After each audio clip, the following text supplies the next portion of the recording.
Muchas gracias. Buenas tardes, buenos días para vosotros.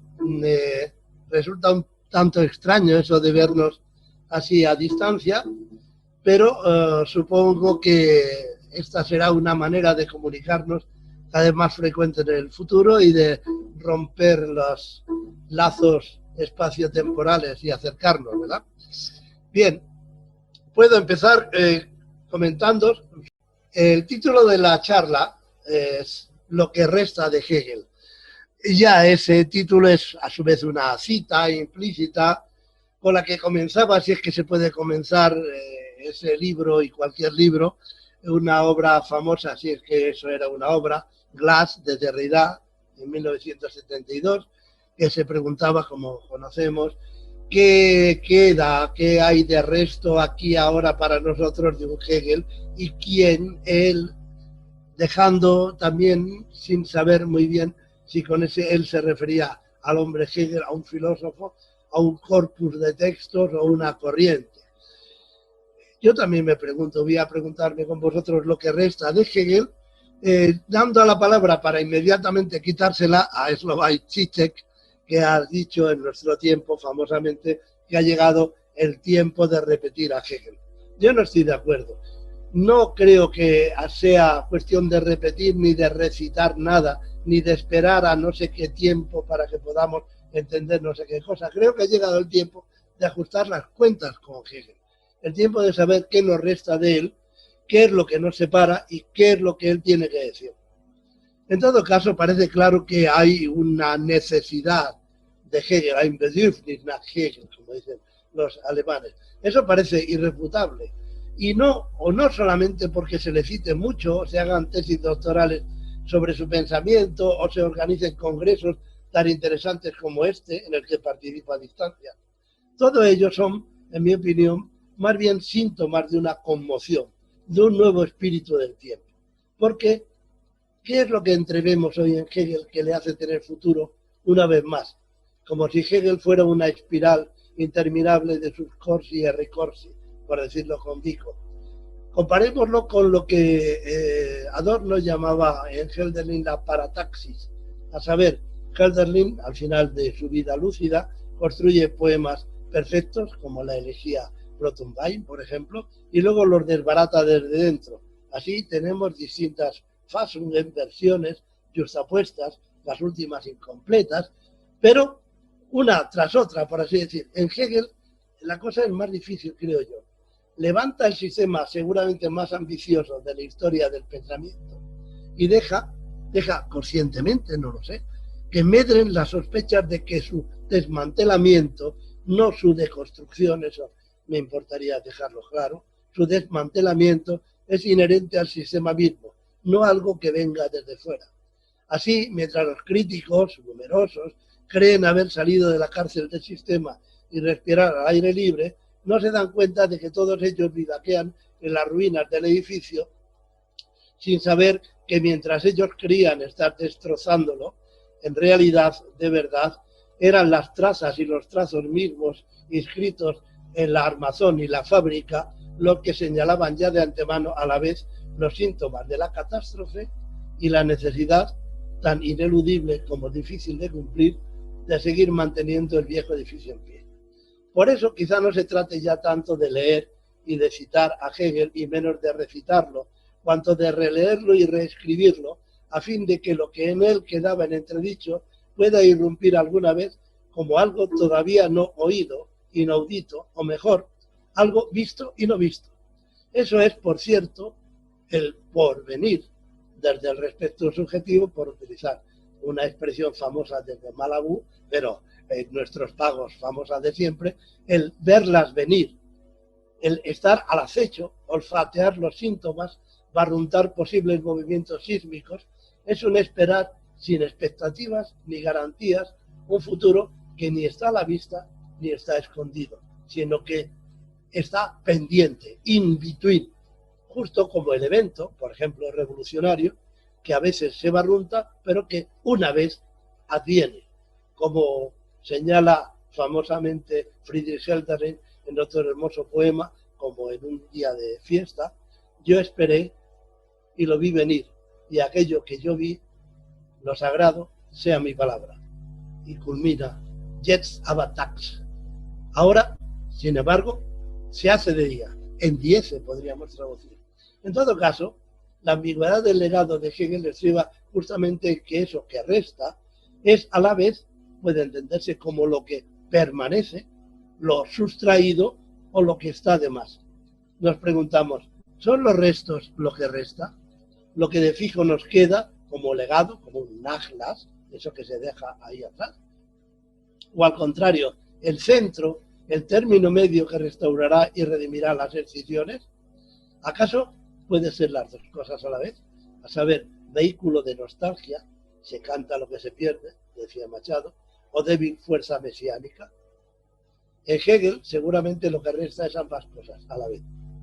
Abgeschlossenheit des Denkens, cerrazón del pensar, anhelo de sistema, que nada irrumpa desde fuera, el más sublime de los histéricos, ya sabemos, contra la interiorización, la Erinnerung, el recuerdo de la deuda, del duelo, que empuja no tanto a la redención, Pache Benjamin y su segunda tesis, cuanto a la revuelta de los restos.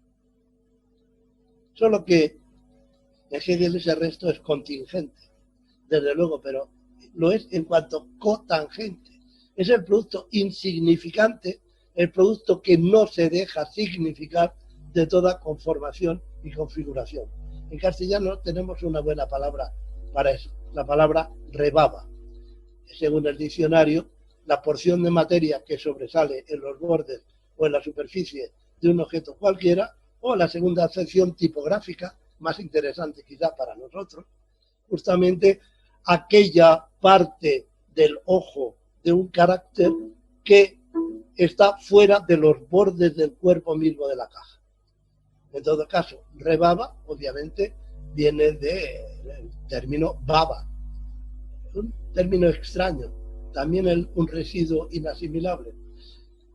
La palabra proviene del latín, lo suponemos, pero en absoluto se ha podido atestiguar filológica ni etimológicamente.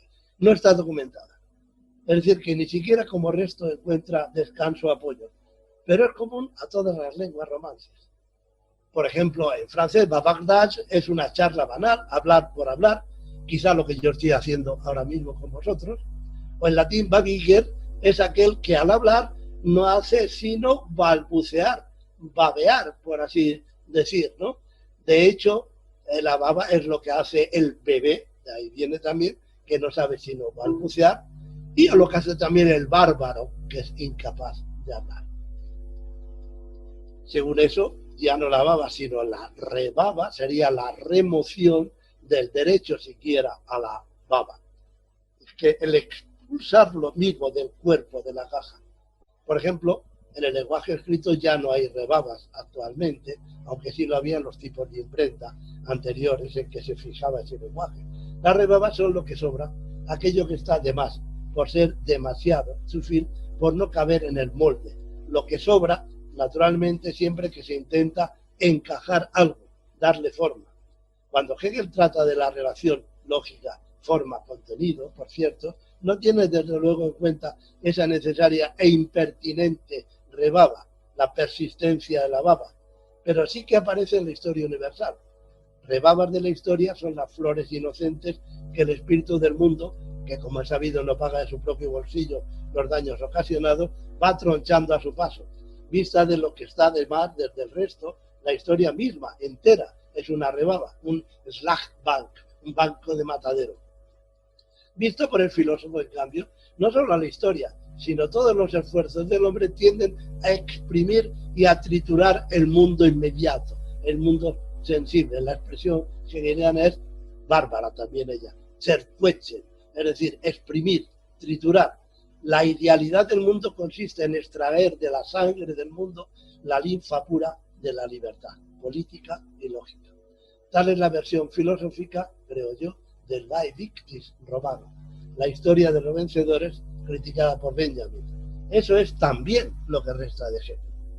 De todas formas, para muchos todo eso ya no sería ni sangre ni linfa, sino agua, agua pasada, porque la historia habría ya terminado. Eso es en lo que tantos críticos y defensores están de acuerdo. Habría terminado para Hegel, se entiende, claro. Ha habido crímenes y a la vez progresos, crueldad intolerable y cultura refinada, pero ya no. Eso es lo que nos resta de Hegel, Kojev primero y Fukuyama después. Hegel negó el futuro, así que nada hay que esperar de él, ni de su historia, ni de sus historias. Y la prueba en sentido irónico, claro, es que Hegel niega futuro a la historia en el momento mismo en que advierte que sí hay futuro. Todos conocemos la expresión, América ist das Land der Zukunft. América es el país del futuro, con lo que se parece admitir que hay tiempo para la historia. Pero al punto se corrige y dice, como es notorio, América en cuanto a país del futuro no nos concierne a nosotros aquí absolutamente nada. Pues según la perspectiva de la historia tenemos que ver solamente con aquello que ha sido y con aquello que es. En la filosofía, en cambio, se entiende en la lógica, con aquello que no solamente ha sido, y atención al solamente, no, ni solamente por vez primera será, sino con aquello que es y que es eterno, con la razón. Y con ello ya tenemos bastante que hacer. O sea, la historia tiene que ver con el pasado y la filosofía, la ciencia y la lógica con el presente eterno, luego no hay sitio para el porvenir. Si esto es así, eso que es y que es eterno, ¿qué sería? La razón misma. Falta el futuro. Es que América, para Hegel, se mueve entre un pasado esencial trasplantado, el viejo mundo de Europa. Dejo a un lado las barbaridades, también balbuceos de Hegel con respecto a Sudamérica y su triste historia, y un resto inclasificable, una rebaba, una forma de vida extraña, fremde, lebendigkeit, que sin embargo, dice Hegel, puede darse ya por extinguida.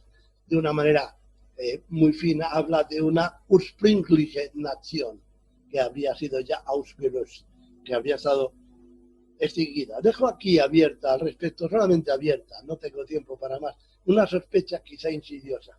La limpieza geográfica étnica de América, con esos espacios inconmensurables, un Ermessene Räume, dice, vacíos, listo para que los restos de Europa lo ocupen, ¿tendrá algo que ver con el Tilgen der Zeit de la filosofía? Es decir, con la cancelación del tiempo. Recordemos las frases famosas. El tiempo es el concepto mismo que está ahí y que como intuición vacía se presenta a la conciencia. Por eso aparece el espíritu necesariamente en el tiempo y aparece tanto tiempo en él como tarde en captar su propio concepto. Es decir, hasta que no cancele el tiempo. Tilgen. Pero Tilgen no solamente es cancelar o borrar, es sobre todo raspar. Por ejemplo, un palimpsesto para poder escribir de nuevo sobre él. Pero las huellas en el palimpsesto perduran. Aquí lo que resta de Hegel es al parecer lo que le resta, lo que lo inhabilita para sernos de alguna utilidad. Su pensamiento se niega a decir nada sobre el futuro, que es ya nuestro presente, así que habría que negar la famosa frase de Ernst Bloch. Hegel negó el futuro, ningún futuro negará en cambio a Hegel.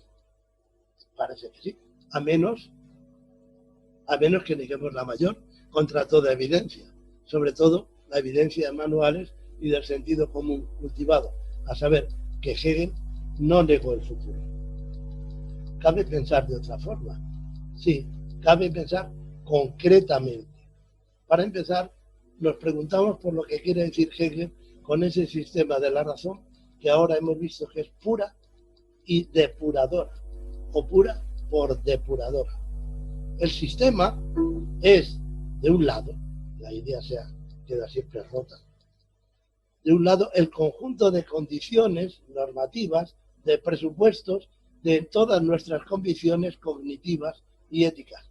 Y a la vez, en el mismo sentido y en el mismo respecto, el reconocimiento del carácter shift, fallido, unilateral de esas condiciones, las categorías lógicas, las determinaciones, y de esos presupuestos, las representaciones de la filosofía real, cuando pretenden ser veritates per se notae o, al contrario, sucesos sueltos y con sentido de por sí. Así, la ciencia de la lógica se nos presenta, por decirlo también con otro término famoso, como un pliegue, el pliegue de la lógica de la esencia, que se despliega en la lógica del ser. Cada término niega al siguiente, yendo al parecer al infinito, pero que se repliega sistemáticamente en la lógica del concepto, siendo así el conjunto herido y siempre abierto de las maneras posibles de que disponemos para poder formular afirmaciones sobre todo lo existente.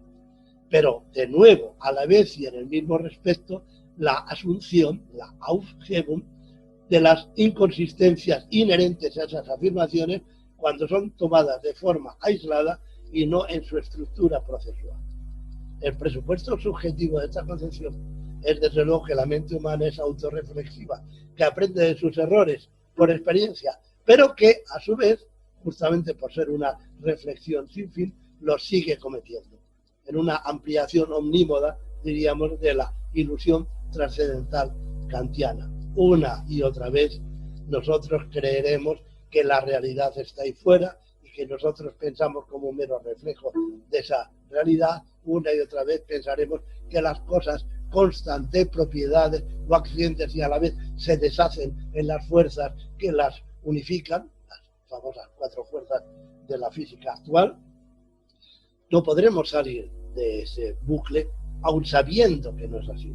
Y el presupuesto lógico, que la realidad se capta y a la vez se altera por el movimiento intersubjetivo de llegar a conocerla. Por eso es posible, por eso se da a la vez la recaída psicológica, fenomenológica, una y otra vez en las mismas trampas por parte del individuo, y el progreso histórico hacia la libertad por parte de los pueblos. Como es sabido, la herramienta básica de todo ello, la herramienta básica del sistema, es la negación de la negación. Pero quizá en cambio no sea, justamente por ser tan sabido, pensado esto, que es la negación de la negación. La primera negación, la negación de algo, la negación abstracta, le llama Hegel, pretende destruir el contenido positivo opuesto mediante otro contenido diverso y supuestamente superior a él, englobándolo y resultando de ello una síntesis de los dos opuestos. Tal sería, por ejemplo, la Revolución Clásica, americana o francesa, fundar un novus ordo seclorum por destrucción del sistema antiguo. Pero en todo caso, diríamos con los alemanes, ordnung muss sein, tiene que haber orden. El campo de juego es, por lo tanto, el mismo.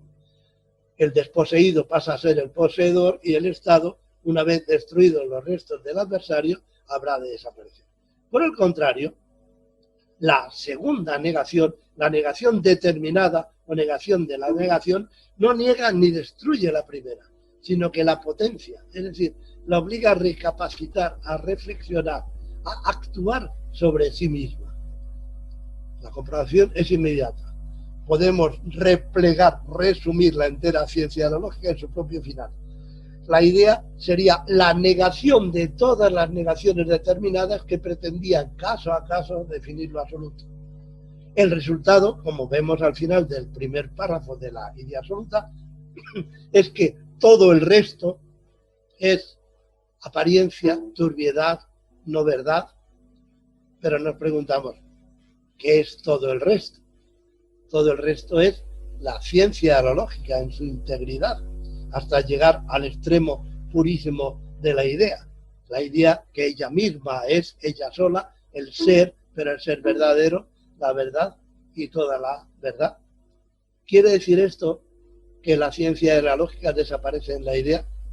Absurdo.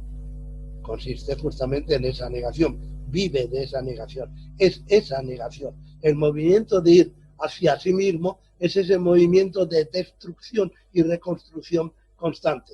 De manera que es necesario vivir, por así decir, si queréis dramáticamente, con la muerte de la potencia desmesurada de lo negativo.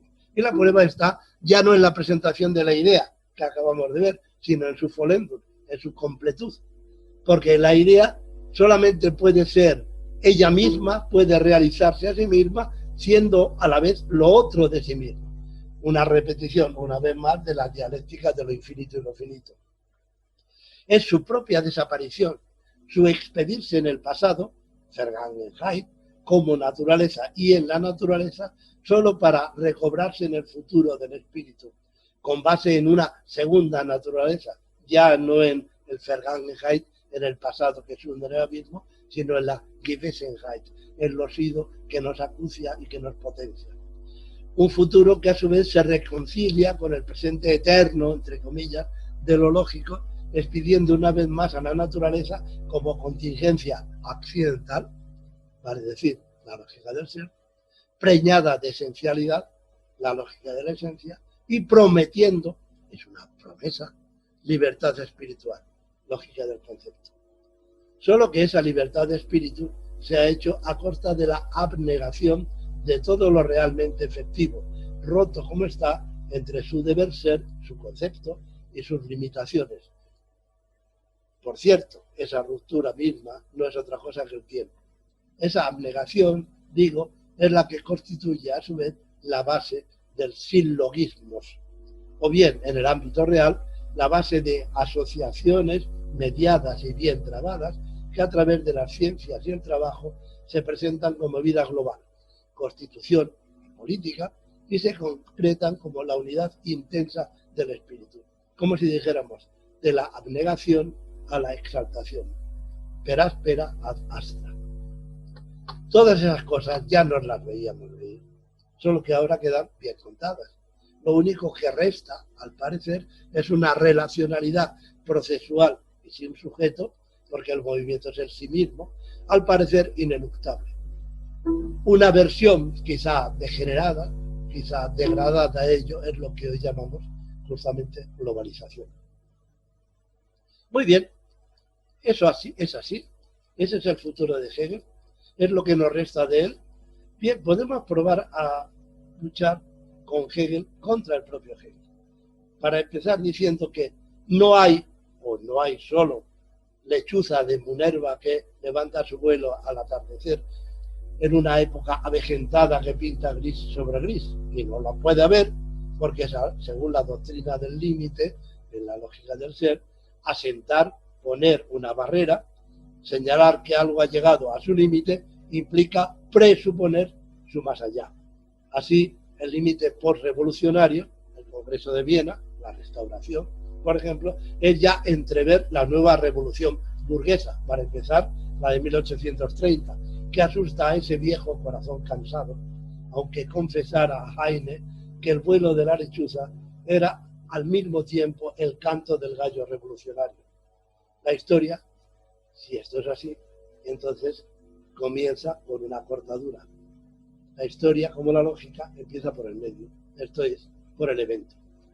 El evento, lo imprevisible, lo que nadie podría figurarse una vez ocurrido, sin embargo, parece inevitable.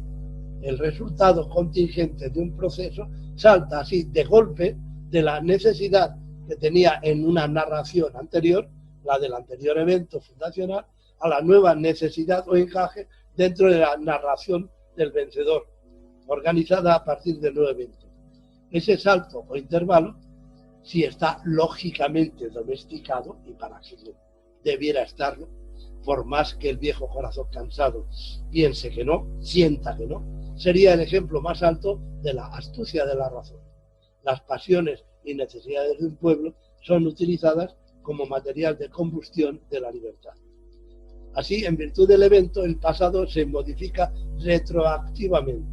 No es un antecedente fatal y clauso del presente, sino que el pasado es el resultado de la mezcla de la necesidad de lo acaecido y de las incidencias y ocurrencias, en ambos casos la palabra alemana es la misma, Einfall, lo que viene a caer en algo, incidencia, las incidencias que están al venir por las carencias de un presente en el que la bien perfilada distinción entre carácter, cuerpo de caja y rebaba, por seguir con la tipografía, se está emborronando. O sea, cuando ya no sabemos bien escribir ni describir lo que nos pasa, porque no solo los tipos, sino la manera misma de escribir ha cambiado. Es verdad, sí, que toda proyección es retroferencia, como dijera una vez Heidegger al final de la pregunta por la cosa. Cierto, pero una vez, érase una vez, en que el bucle se rompe y entonces lo que rompe es el futuro mismo. Y así, al igual que con la historia de América, o mejor, con la negación de que tenga historia, también en la vida cotidiana abre Hegel el futuro, pero para negarlo al punto. Dice, es evidente que para la seguridad de la vida hacen falta múltiples cosas y que si miramos al futuro tenemos entonces que atender a estas singularidades. Pero lo único necesario es vivir ahora, y subraya el ahora. El futuro no es absoluto, sino que sigue estando entregado a las contingencias. La formulación misma, bien se ve, es un acto fallido. No es el futuro el entregado a las contingencias, a esas incidencias. Lo que está entregado a las incidencias es el presente herido, renegado por esas incisiones que muestran en el presente esas carencias. La vida maltrecha, por decirlo con adorno. Nos preguntamos, ¿qué ocurre con las contingencias que nos llegan como incitaciones al presente para que haya un futuro? Si acudimos a uno de los momentos más difíciles y más técnicos de la filosofía de Hegel, en la filosofía de la naturaleza, parágrafo 259, el Zusatz, leemos, el futuro es el ser del no ser que está contenido en el presente. O sea, el ser es el futuro implícito en el presente al cual está negando él, el futuro, al ahora. Pero si esto es así, entonces, ¿por qué insiste Hegel en identificar presente con eternidad? Entendemos lo que nos dice cuando afirma el presente concreto es el resultado del pasado y está preñado del futuro. El verdadero presente, o mejor, el presente de veras, conforme a verdad, die Wahrheit de Gegenwart, ist somit die Ewigkeit. Es con ello la eternidad. Con ello, ¿entendemos ese somit? Si el presente es el resultado del pasado y a la vez está preñado del futuro, ¿no será la vez la eternidad? O mejor, el instante en el rompeolas de los éxtasis. ¿No es el éxtasis la verdad de la estasis? Recordemos que estasis significa a la vez parada, pausa y alzamiento, súbito arranque, justo como el evento revolucionario. Y no está escrito ese resto extático y estático a la vez en el propio presente en cuanto Gegenwart. Pero, ¿qué queremos decir con Gegenwart? Recordemos que se trata de una palabra compuesta. Warten significa esperar, aguardar. Recordemos que también el poeta Engelderich aguardaba. Pero significa también ver, enderezar la mirada hacia algo que se entrevé, que está ahí delante. Forwärts, en inglés forward. Gegen, por el contrario, se abre antitéticamente en dos direcciones. Va contra el peso del pasado, cuyo resultado es pasando entonces a ser el presente. El fundamento del pasado es el presente mismo, es el que le da sentido y base, y a la vez Hegel es ir hacia la actualización futura de potencialidades íncitas, pero aún no conocidas, solo entrevistas por las carencias mismas del presente, en el presente mismo como su propio no ser. El ser del futuro, repito, es el no ser del presente. Las semillas del futuro dejan preñado al presente. Un verso de una de las más sutiles poetas de la poesía alemana, Caroline von Winterode, al final como una mujer, dice, y dar a luz aquello que me mata.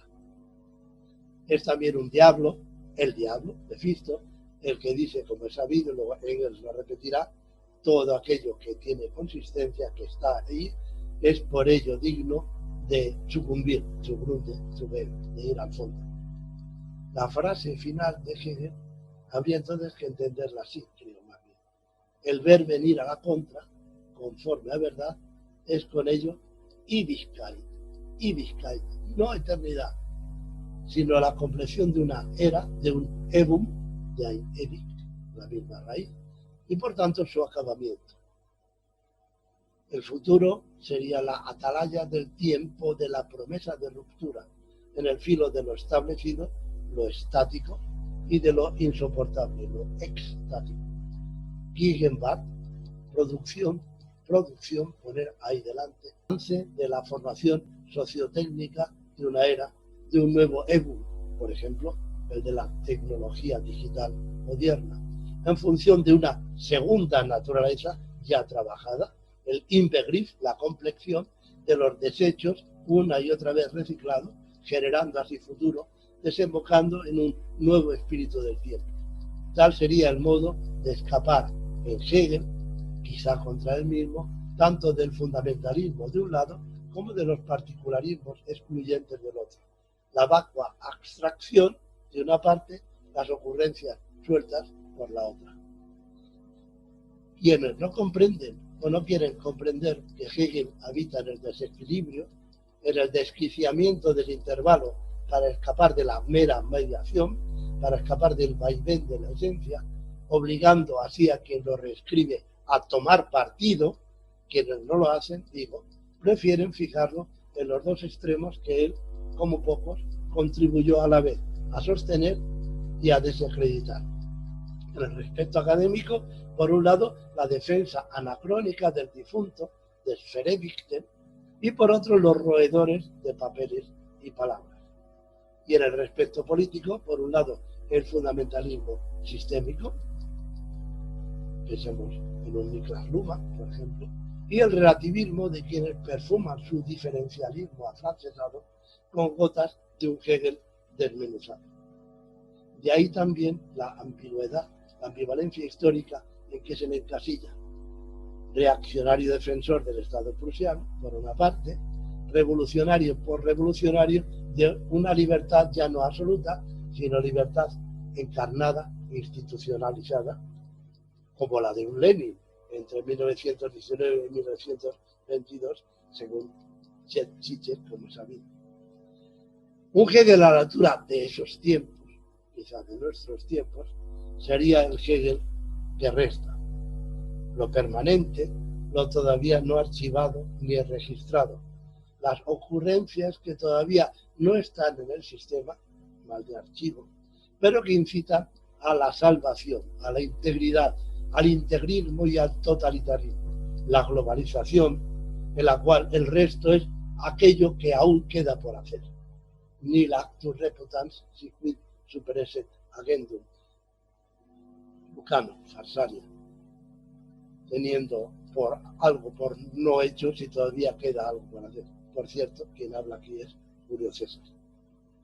Y por otro lado, un Hegel intempestivo y montaraz, aquel en el que lo que resta sería el todo de rebabas, listas a ser utilizadas, prêt-à-porter por los populismos, como en Chantal Moufle, que ha descubierto la distinción entre lo político y las políticas, mediante la lógica de la equivalencia, a seguir reunir todas las ocurrencias insatisfechas, omnitudo negationum, como si la suma de las diferencias diera algo positivo, algo que ya desechamos antes.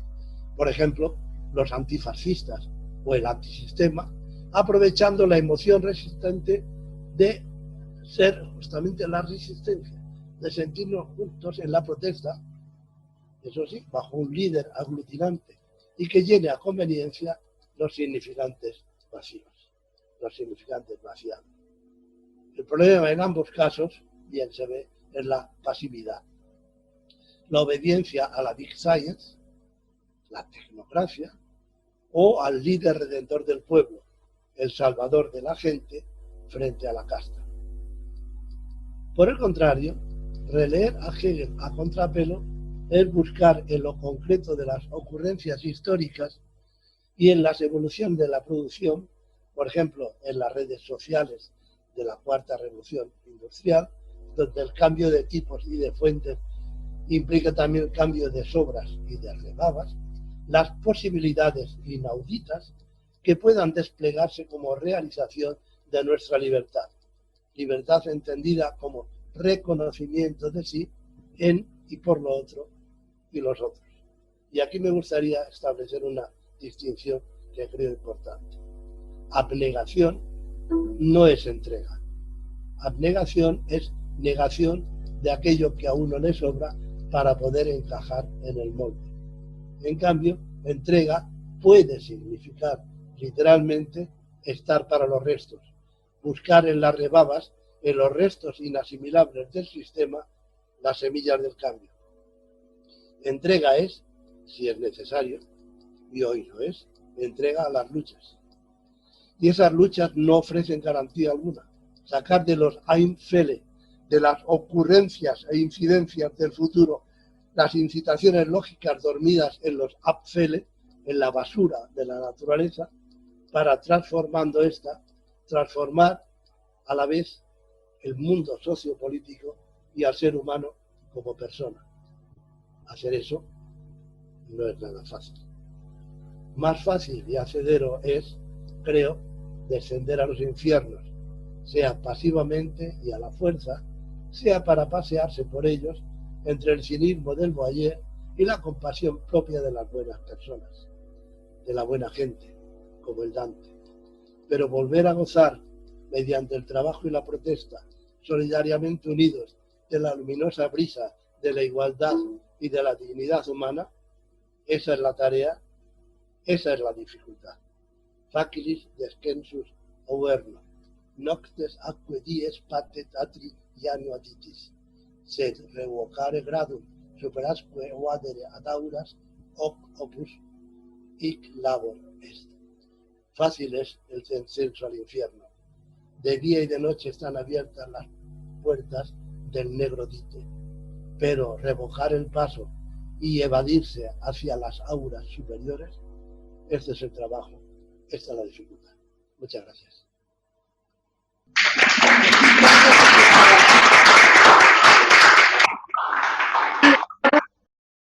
Vamos a dar un inicio a ronda de preguntas. Si alguien quiere participar, algún comentario o...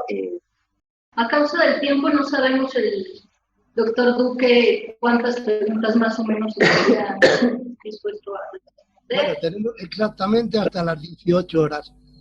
Perdón, hasta las 11 horas. Claro. Así que tenemos 20 minutos más o menos. He procurado ser lo más breve posible.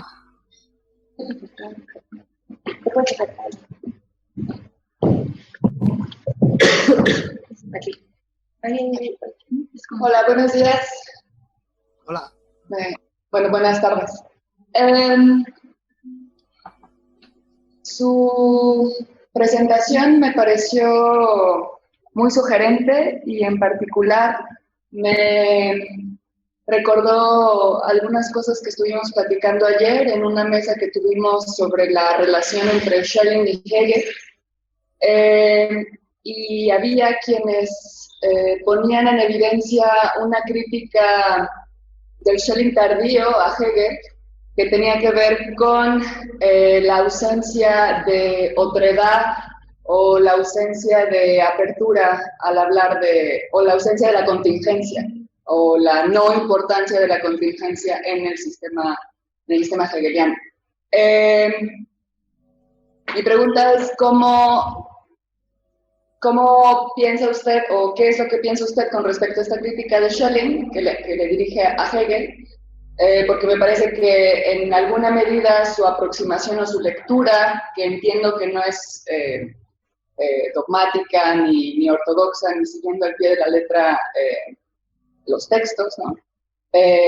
No cree que su lectura se aproxima a un Hegel schellingiano, por así decir. Muchas gracias. Verdad que esa tentación siempre está en mí porque me he dedicado muchos años de mi vida a estudiar al último Hegel, al último Schelling sobre todo, ¿no? Pero creo que eso se parece un poco a la amistad estelar en Nietzsche, ¿no? Es decir, que justamente cuanto más se va acercando la temática, tanto más se separan, hasta que la diferencia se hace casi infinita. ¿Por qué? Bueno, Schelling habla de un empirismo superior. Las contingencias solamente pueden ser, por así decir, recogidas en base a documentos sagrados de la humanidad, como aparece en la filosofía de la mitología, pero también en la filosofía de la revelación, justamente porque si algo existe y no debiera existir y ni siquiera puede existir, tiene que haber habido algo así como un éxtasis previo en el que se diera una ruptura imposible de ser subsanada después, ¿verdad? Por cierto, creo que eso implica que diga él lo que quiera, me atrevo a sugerir, Zizek será siempre más schellingiano, por ahí empezó, y en el sentido obviamente también más lacaniano, con su objeto P, con su pequeño objeto, ¿verdad?, que hegeliano. ¿Por qué? Porque ese resto irreductible aparece como el fondo de Dios, recordemos, 1809, aquello de lo que huye, de lo que escapa a la propia existencia de Dios, la naturaleza en Dios misma, que cuando es tomada por el hombre primordial, se rompe y se invierte, inversión de los principios, produciendo así esa catástrofe irremediable, ese velo de tristeza que dice Schelling, llena toda la creación, ¿no? También recuerda, como sabes, a Plutarco la muerte del gran pan, ¿no? Pero claro, esto es una idea, en última instancia, metafísica, mística, si quieres. Hay algo que siempre estará impidiendo, como una herida primordial, se habla de que el propio yo es la herida del espíritu, ¿verdad? Y por lo tanto la herida íncita en la naturaleza, siempre habrá ese resto irreciclable que impedirá cualquier tipo de cierre del sistema. Y por eso es por lo que Zizek constantemente apela a las rupturas, a las escisiones, a la falta de síntesis, casi como si se quisiera aproximar, digamos, a Hegel, no solamente a Schelling, sino hasta a un Deleuze, ¿verdad?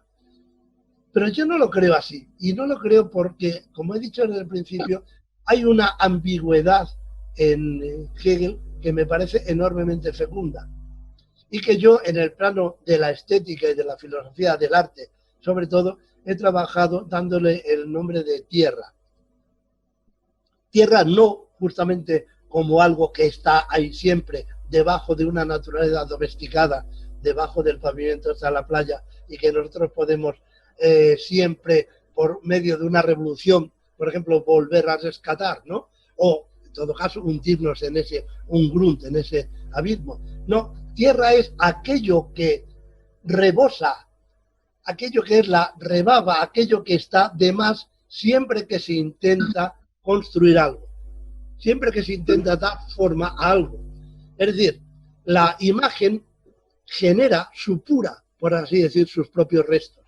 Esos restos son a su vez reciclables, y en eso consiste en buena medida la historia de la técnica y la historia misma política, una y otra vez, según los sistemas, lo hemos visto en los sistemas de escritura, los sistemas de comunicación, pero también los sistemas políticos. Y por lo tanto, digamos que esas rebabas no remiten a un fondo primordial, sino que son el resultado de una escisión en la incisión misma. Es la cortadura, por lo tanto, la cortadura de la estasis y del éxtasis de los tiempos, lo que permite darnos cuenta de lo que falla.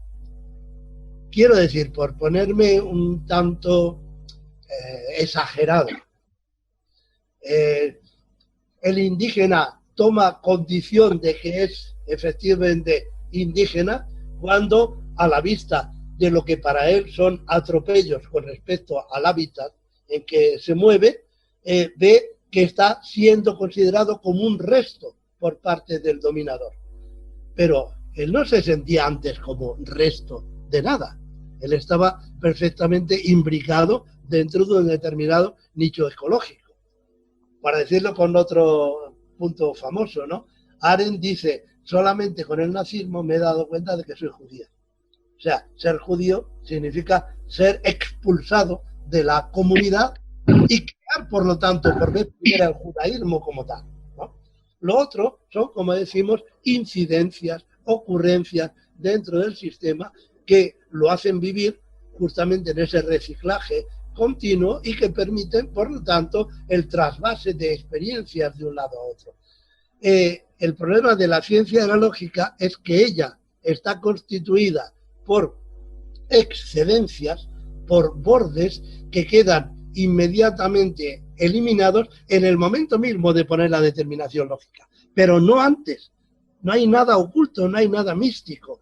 Cuando Hegel dice que todo se puede decir y que no existe nada inefable, y eso va directamente contra Schelling, lo que quiere decir es que tampoco existe la contingencia pura, porque la propia contingencia es su origen geométrico, es la cotangencia. Es una cotangente que en virtud de la fuerza centrípeta va continuamente doblegándose hasta entrar en el sistema, hasta que un exceso en la masa crítica le permite escapar justamente por la tangente. Eso quiere decir entonces que la ambigüedad del sistema de Hegel consiste en mantener viva a la vez la necesidad sistemática y la nostalgia por un supuesto pasado primordial en el que no existiera justamente la rebaba, pero tampoco la forma. Si no aceptamos esto, entonces, si lo llevamos al plano meramente político, como estamos viendo, la solución me parece difícil de soportar en nuestros días, porque o bien recogemos las contingencias como meras negaciones.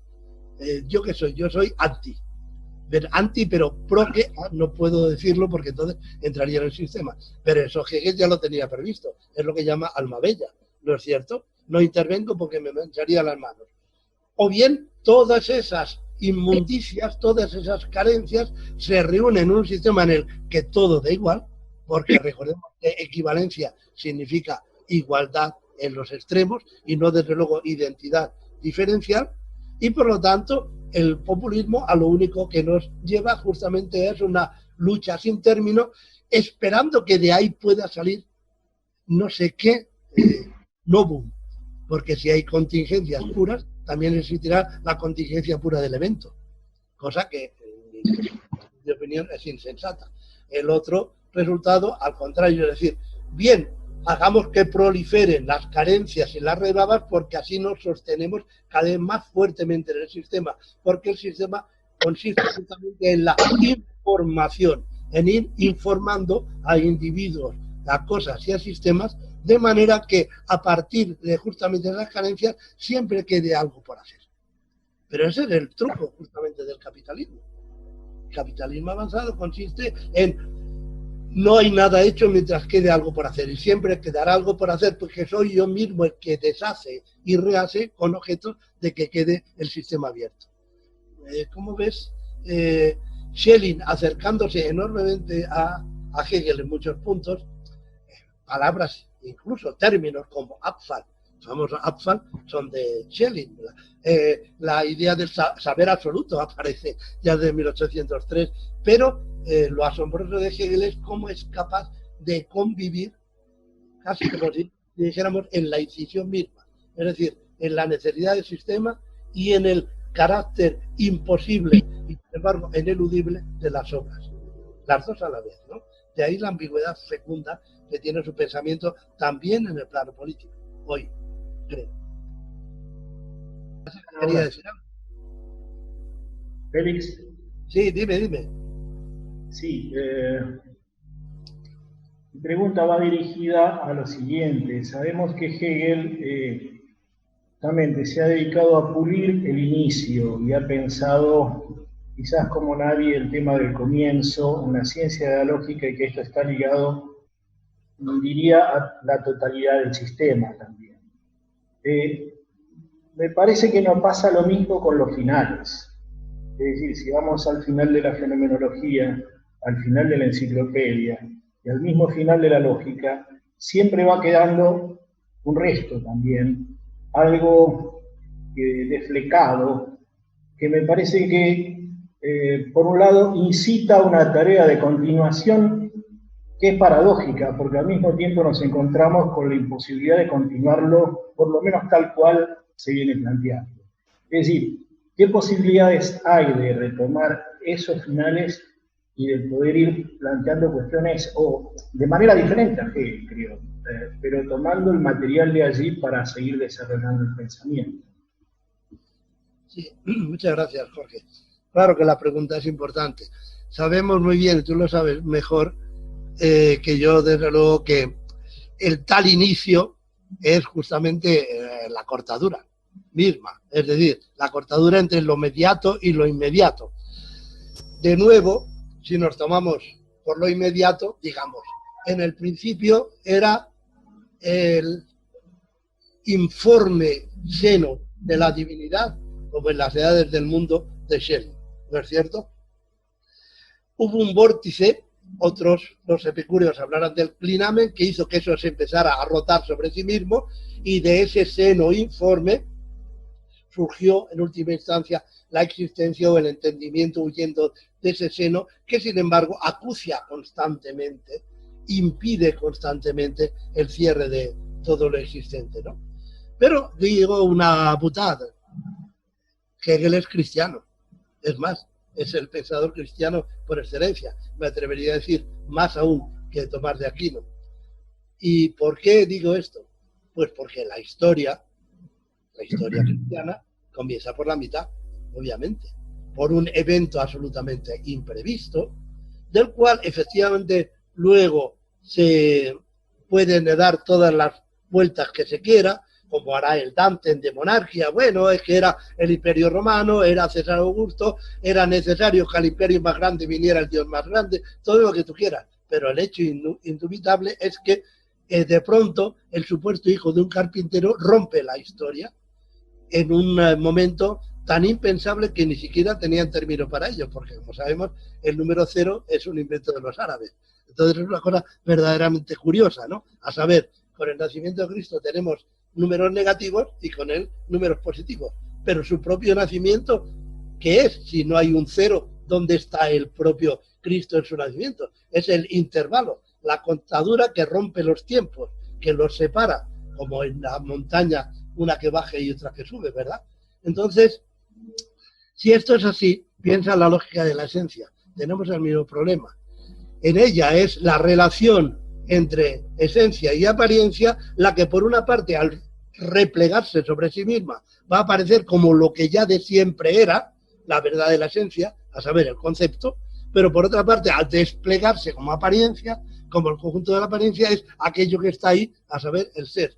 Pero obviamente es la distinción esencia, apariencia, ese corte, el que da esto. Tienen mucha razón con respecto a los finales, porque es obvio que si no empezamos por el medio, entonces tendremos que intentar al menos reconciliar el pasado esencial de la esencia como el futuro prometedor del concepto en un presente eterno. Por eso he hablado yo de Gegenwart, ¿verdad? Y de ahí, en última instancia, Pache, Heidegger y sus críticas, una cierta primacía del futuro y de la promesa en Hegel. Hasta aquí ha llegado el espíritu del mundo, cuando señala esto, ¿verdad? Una cierta primacía del futuro, de la promesa de que algo habrá de ocurrir, para lo cual no disponemos de los instrumentos necesarios, porque lo que tenemos ahora es la sutura del sistema, pero lo que no tenemos es la rotura del sistema. Lo único que tenemos son las carencias íncitas en el sistema. Yo insisto en que tenemos que pensar muy a fondo ese parágrafo fantástico, el 259, donde dice Hegel que el futuro es el ser del no ser inherente al presente. Es decir, el presente está herido de muerte y su ser es, para el presente mismo, su no ser. Es decir, es lo que le falta al presente para poder ser. Pero cuando pueda ser, será siempre lo que adviene. Nosotros no podemos decir que está aquí. Nosotros no somos, perdón, tan tontos, porque hacen acá ver un santo, como San Agustín, que pro domo hace que todo sea presente y por lo tanto así cualquiera, ¿verdad? Se trata de una línea recta y se acabó. No, nosotros sabemos que el adviento puede llegar si las contradicciones íncitas en el no ser del presente hace imposible, insostenible la producción de rebabas. Y de ahí también un elán revolucionario, que es un poco el que alentaba en mi propuesta. Quizá, obviamente, demasiado breve por el poco tiempo de que disponíamos, ¿verdad? Muchas gracias. Lástima que no te pueda oír después, pero bueno, ya me vengaré. Espero la venganza. Su pregunta, el doctor Jorge Fernández.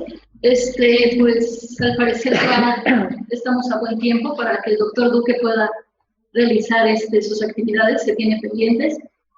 Agradecemos mucho su presencia, su conferencia, sus palabras en este 5º Congreso de Estudios Hegelianos, y pues ojalá que podamos seguir contando con su presencia. Es muy importante para nosotros escucharlo. Para mí ha sido un placer.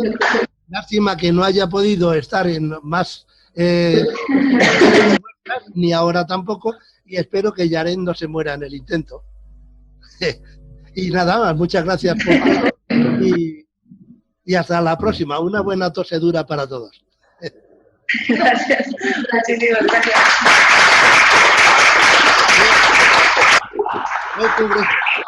Buen congreso, Jorge. Bien, en unos 3 minutos, si les parece, damos inicio a la siguiente mesa, que es con el doctor Jorge Fernández, que está, bueno, estamos conectados con él desde Argentina.